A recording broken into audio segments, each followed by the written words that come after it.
Hi, my name's Billy. I read books and welcome to my weekly update. And as you can see, I'm in my car again because I'm on holiday. I've got my dogs with me because I'm about to go and do a park run. And I've followed the instructions to where I am in terms of the car park where it says to park. Can I turn this round? No, I can't. But basically, there's no one. There's no one else in the car park. There's one car to the side of me here and that's it. And there's 30 minutes to go until it starts. So I'm slightly concerned. But anyway, you're not here to hear me talk about car parking issues. You're here to hear about what I've been reading. And I'm still reading 1,000 Full Thoughts by R. Scott Baker. I am nearly done. By the time you read this, I'm filming this on Saturday. You'll probably be seeing this on Tuesday or Wednesday. That looks like there's a fair amount still to read. But it's only about 40 pages. Because there's about 100 pages of appendices / glossaries at the back of the book. And I said in my previous video that this is going to be a 4 out of 5 read, and it is. There's been something that's just been bugging me with it, and I've worked out what it is, and it's the names of people and places within it. So as I've been reading this, I've seen a lot of comparisons with Malazan Book of the Fallen by Stephen Erickson, and I gave up on that series after about 6 books, 5 or 6 books in, because it was just too much. It was taking me too long to read, and the books were that big.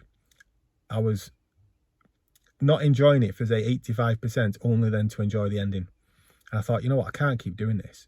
But with those books, the names of the people and the places were fantastic. Really good, memorable names, and they fitted with the story and what was going on. With The Prince of Nothing, the names are just unpronounceable and totally forgettable. Other than like a couple, like the main characters that you follow. So in this book at the minute, towards the end, there's this big battle going on.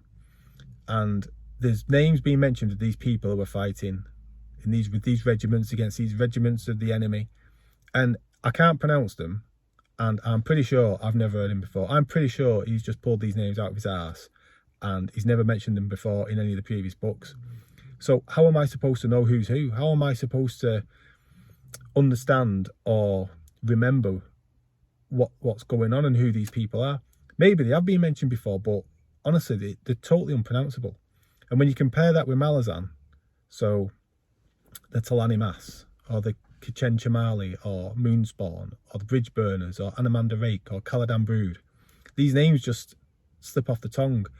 They're really good, cool sounding names.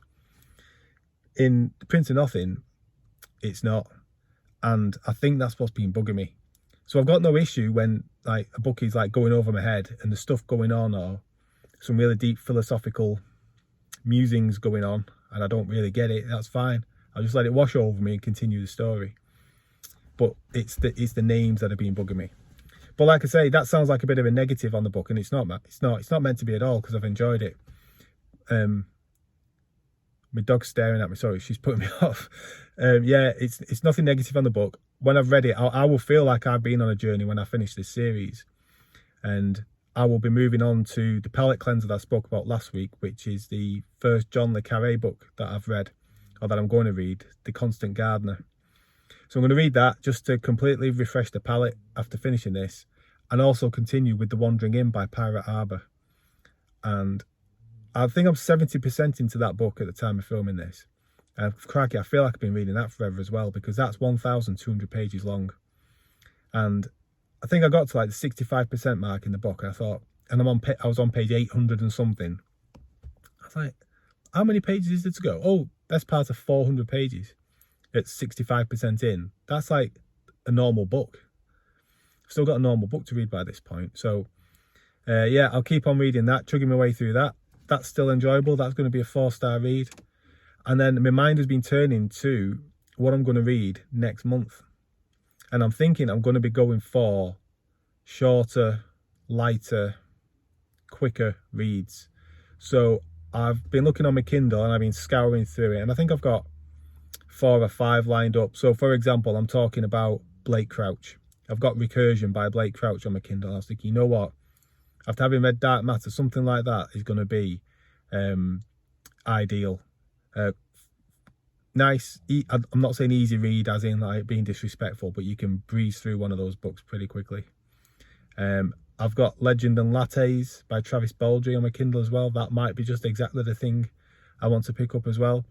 But with my mood and the way my mood goes when I read, I could end up picking up God knows what. I could end up picking up, I don't know, restarting Wheel of Time, reread or something, the way my mood goes. But we'll see. Anyway, I'm going to have to go because I'm going to have to go and find out where every bugger is, because I might be in the wrong car park. Because there's only like 20 minutes to go now. Anyway, I'll find it. Anyway, see you again. Hope you're doing well. Let me know what you're reading down below, and I'll see you again in the next video. Take care. Bye.